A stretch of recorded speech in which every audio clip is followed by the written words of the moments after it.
I'd like to share a deeply devastating, humiliating thing that happened to me and pray to God that one of you can relate to it. I have very bad luck at zoos.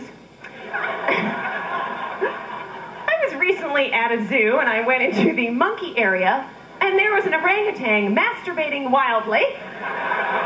Ah! Sorry, just exactly what it looked like.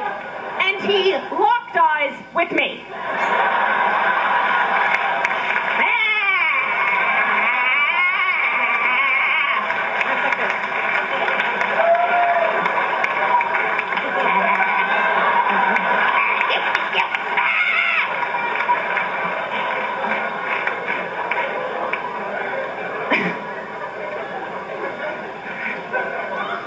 Of course, now I'm afraid to go back. There'll be some younger woman, he won't notice me.